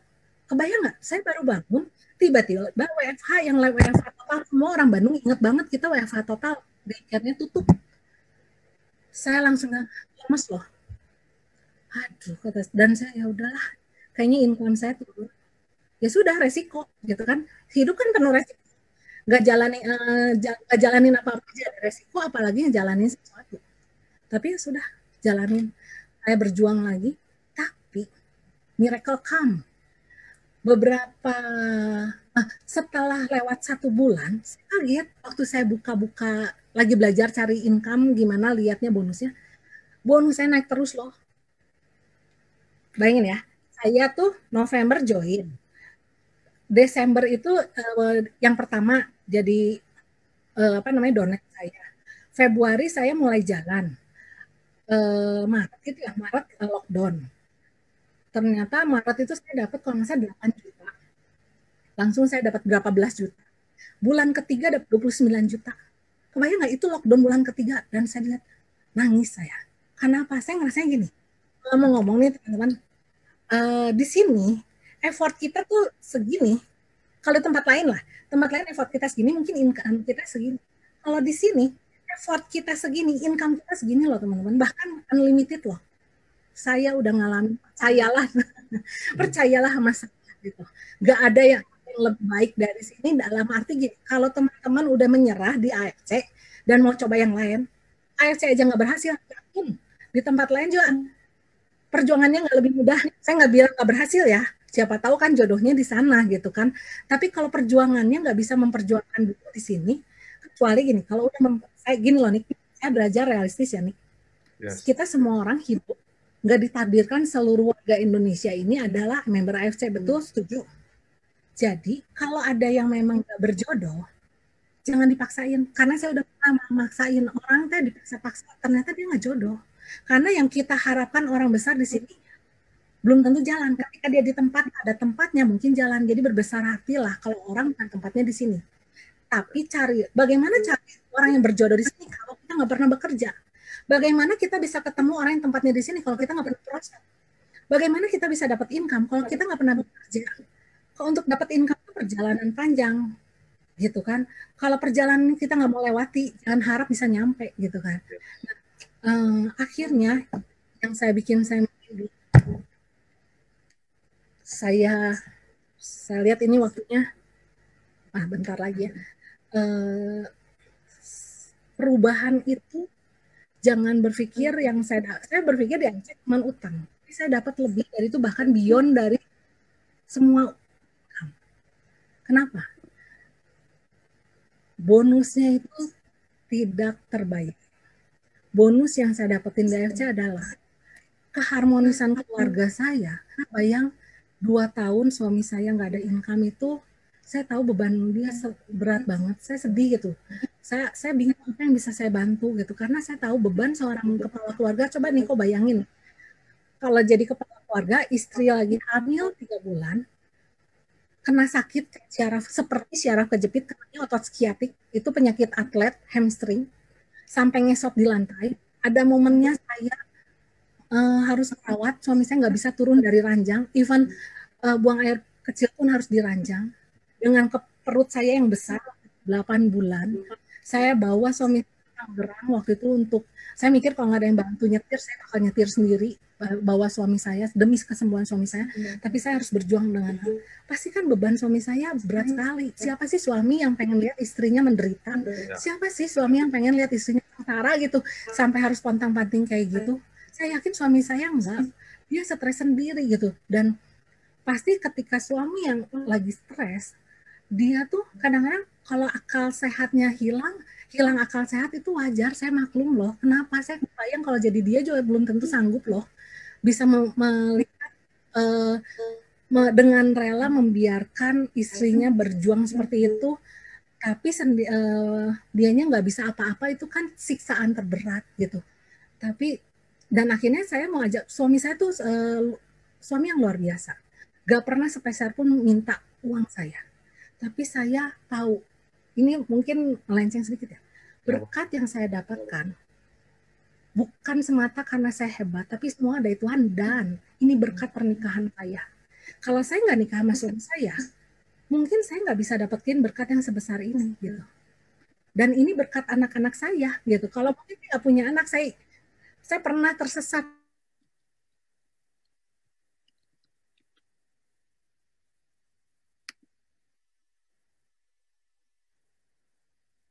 Halo?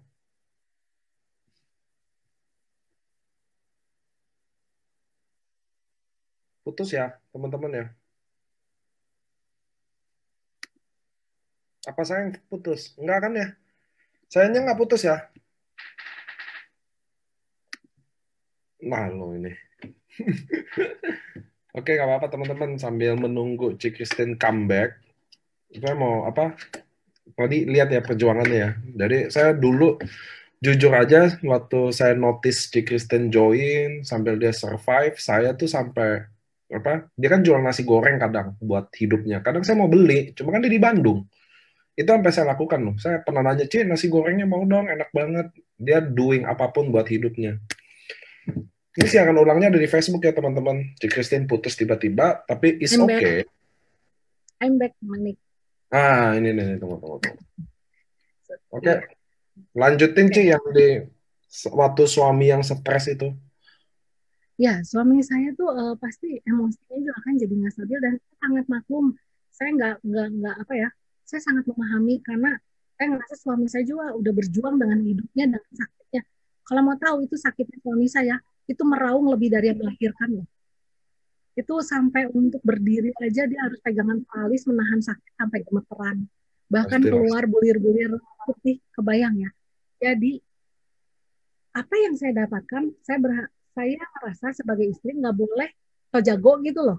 Wah, gua dapet nih dari AFC, suami saya mah nggak dapat enggak, karena saya tahu kalau bukan restu suami saya nggak akan dapetin berkat yang di sini. Dan Yes. juga pertama, karena saya dapat sharing, saya sudah sembuh sama saya. Cuman kadang-kadang sometimes suka kamu tapi nggak terlalu yang gimana lah. Nah, cuman yang poin yang saya dititipkan juga oleh Ibu Helen ya. Ibu Helen ini saya kemarin sempat diajak lunch waktu beliau ke Bandung, kita bahas soal itu. Ternyata hutang itu, saya nggak tahu ya, sorry kalau saya salah, cuman ini menurut saya dan Bu Helen ya, ini kita share. Hutang itu penghambat berkat. Nah, saya berpikir kan gini, selama utang dibayar, saya nggak kabur, nggak apa-apa. Tapi saya kebetulan di perusahaan yang lama, teman-teman saya muslim semua. Sampai sempat ada yang bilang saya adalah mualaf. Saya sangat paham pengajaran-pengajarannya karena saya Nosara ya. Jadi saya sangat belajar apa sampai saya ingat ada tim saya kalau utang 10.000 bisa lari-lari besokannya buat bayar sih saya nggak mau ada utang saya takut nggak bisa bawa ke apa nggak bisa kuat ngebawanya.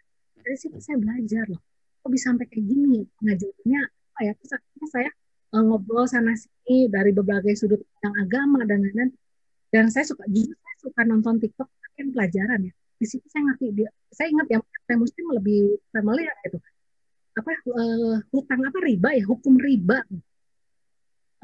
saya malah ngerti oh ternyata walaupun ada bunga dan kita bayar tuh tetap nggak boleh gitu itu pribadi saya ya maaf kalau mungkin ada yang Ya, punya ya. pandangan lain akhirnya saya memang yang saya lunasi pertama yang berada bunganya saya beresin dulu dan setelah itu yang nggak berbunga karena banyak keluarga yang support saya banget adik saya tuh anytime saya telepon butuh segini tuh pasti transfer tapi saya selalu bayar bahkan utang saya ingat-ingat utang punya utang saya selalu koreksi siapa yang saya masih punya utang saya bayar saya langsung uang saya langsung oh ya sempat uang saya langsung nol tapi nggak apa-apa saya mau memulai fondasi keuangan saya yang kokoh dan dari awal lagi nggak apa-apa tapi benar loh ketika utang saya lunas berkat itu bukan makin surut tapi makin melimpah gitu jadi saya tuh berpikir oh mungkin selama berkat saya ketahan karena ini karena cukup banyak yang bilang aduh harusnya kamu tuh begini begini kok banyak yang prihatin gitu dengan saya dengan lihat saya berjuang kok belum dapat jadi saya berpikir mungkin ya dari sini bahkan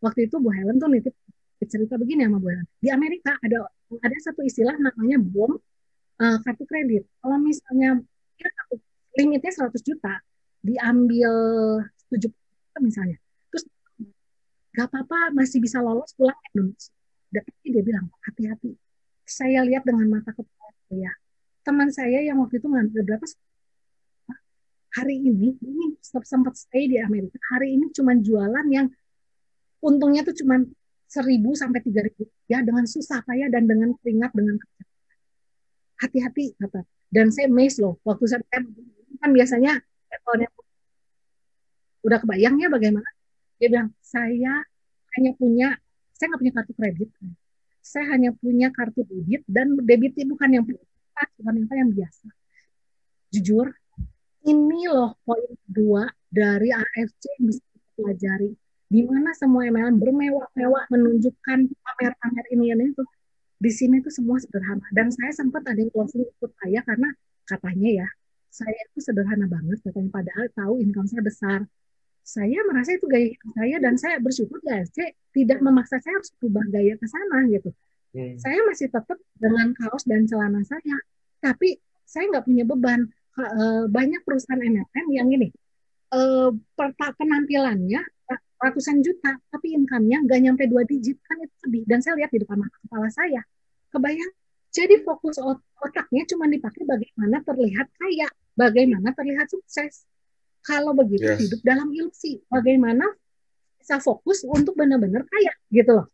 Kalau orang terbiasa hidup untuk kamuflase, bagaimana dia bisa hidup benar-benar sukses kalau dia fokusnya ke sana? Pasti dia nggak akan mikirin yang realnya gitu kan. Itu sih menurut saya ya. Jadi saya tuh bersyukur ya. Ya kalau balik lagi ke situ, dulu saya harus terlihat sukses. Ada tuntutan alam bawah sadar ya. Kadang-kadang saya sadarnya baru dengan pertanyaan Niko seperti ini nih. Gitu. Dulu terlihat sukses, tapi tidak ada income. Income-nya tuh, teman-teman percaya nggak sih, income saya terbesar seumur 11 tahun, saya 20 juta satu kali. Ya, selebihnya bisa dibayangin. Ya, nggak usah saya ceritakan. Tapi di sini, income saya naik terus. Dengan gaya saya itu, dan itu tuh saya bilang, income segitu saya kerja kepala jadi kaki jadi kepala loh. Bangun jam 6 pagi bisa beres jam 2 pagi, kadang-kadang dulu saya bikin bond, kadang-kadang segala macam. Tapi di sini ada saya tetap bekerja keras, tapi saya masih bisa ngurus anak. Saya kalau pernah prospek saudara saya yang di Belanda, saya jam 2 pagi saya prospek dia. Saya tetap bekerja keras, tapi saya merasa ya, tanpa harus jualan pun saya masih bisa dapat income. Ini Masih. ini message penting loh teman-teman. Kalau ada yang paham, ada yang paham ya. Kalau saya di tempat lain saya harus jualan dulu kalau saya mau dapat income yang benar gitu ya. Kedua, eh, saya bisa dapat stabil income, bukan stabil teman-teman sebenarnya. Tapi saya naik terus ya. Kalau dari Februari Maret ya, bulan ini berarti sekitar 10 bulan. Sebenarnya ini merinding. Saya sempat waktu tahu income saya sempat 3 hari ngahuleng. Kalau orang Bandung bilangnya ngahuleng. Bengong kemana? Gak salah, saya dapat income segini. Saya ibu rumah tangga loh gitu. Income saya total selama 10 bulan mencapai 500 juta. Ini bukan kebanggaan yang patut disombongkan. Tapi saya semakin nangis karena saya belum ngerjain ada kepala jadi kaki loh. Saya nggak ngerjain kepala jadi kaki. Saya masih hidup bisa normal, saya bisa cukup tidur, dan anak saya berkualitas. Singkat cerita yang harmonis yang terjadi di keluarga saya apa? Suami saya kan jadi lebih tenang, walaupun dia nggak pernah meminta uang saya loh. Suami saya hari ini udah kerja, dan memang tahun 2020 ini tahun yang luar biasa. Karena mundur lagi sedikit, saya minta waktu dikit boleh ya. Mundur lagi sedikit, suatu pernah bekerja eh, sampai jualan nasi goreng, saya jualin online dan lain-lain. Nah, di kantor, eh, jadi sales yang areanya Ciwidey dan Gunung Tangkuban Perahu. Siapa yang pernah ke Bandung itu tahu jaraknya bagaimana. Ciwidey dan Tangkuban Perahu itu perjalanannya kayak ujung ke ujungnya Bandung mau keluar kota dan ujungnya yang satu lagi. Selama 1 bulan sampai saya nangis karena kadang-kadang kalau lagi hujan besar banjir naik motor dan bisa hampir kena banjir parah gitu. Dan tapi itu harapan saya karena belum jalan akhirnya itu bulan Desember. Baru kerja 1 Desember, saya pikir karena dapat gaji paling telat 2 Januari. Saya dapat tagihan kartu kredit tanggal 3 Januari. 30 Januari, 31 Januari, adik saya tuh ngajak saya liburan untuk nyenengin saya dan anak-anak saya. Ternyata saya dapat telepon, satu malapetaka lagi, musibah demi musibah. Toko yang suami saya order kabur dengan bawa barang dia 20. Kebayang itu 31 Januari 2019. Udah nggak bisa menangis saya. Air mata saya udah kering. Saya cuma, ayo kita jalani. Sambil mikir tanggal 3 Januari, saya pikir liburan, dapat gaji, bayar. Ini yang ada liburan harus nyari duit di mana? 1 Januari loh, mau cari duit di mana? AFC mau digesek-gesek gimana supaya dapat duit? Saya selalu kalau tagihan itu bukan 1 digit, kadang-kadang 2 digit. Sebenarnya income suami saya pun kadang kasihan kalau dia tahu gitu. Tapi saya bisa ngatur gitu lah. Akhirnya kita jalani.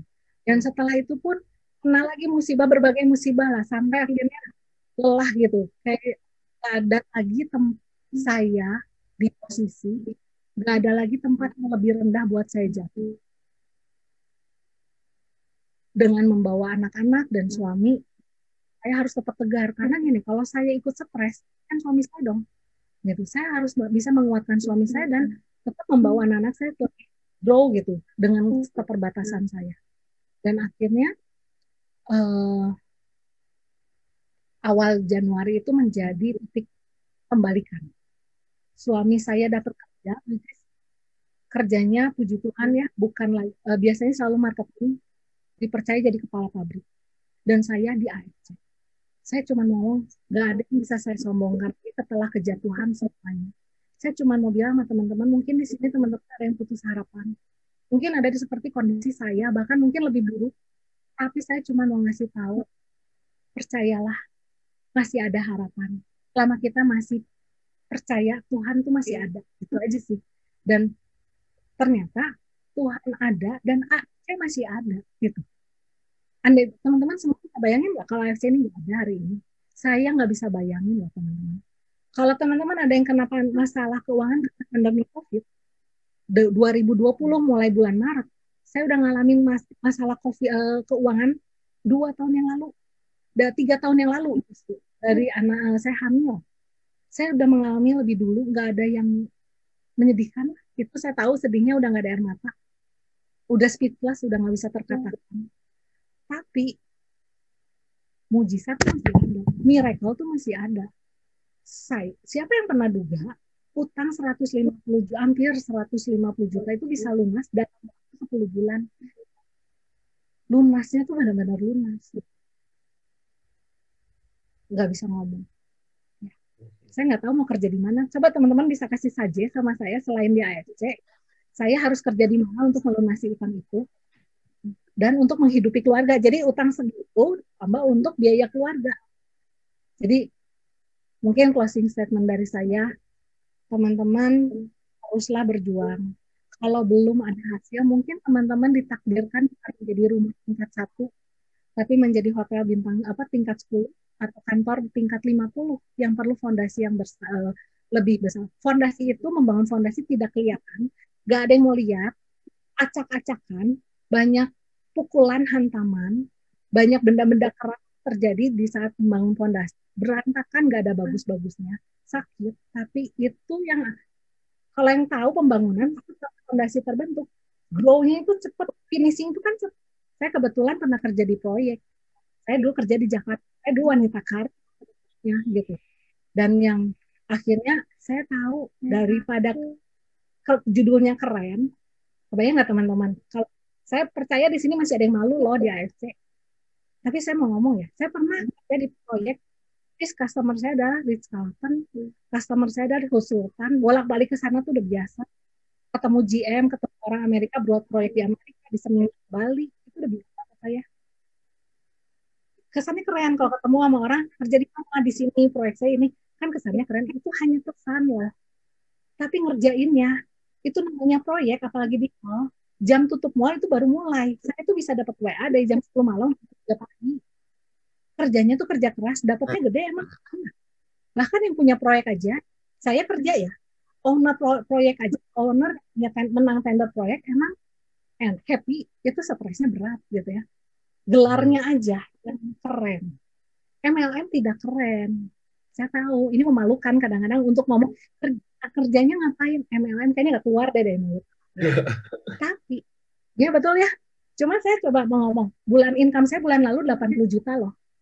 Ya, coba teman-teman boleh kasih tahu ke saya bisa kerja di mana, income 80 juta.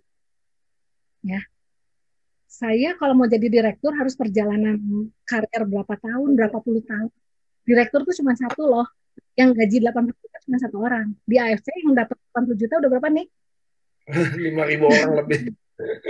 Nah, leader saya aja 1 bulan dapat 5 juta loh. Perempuan ibu rumah tangga.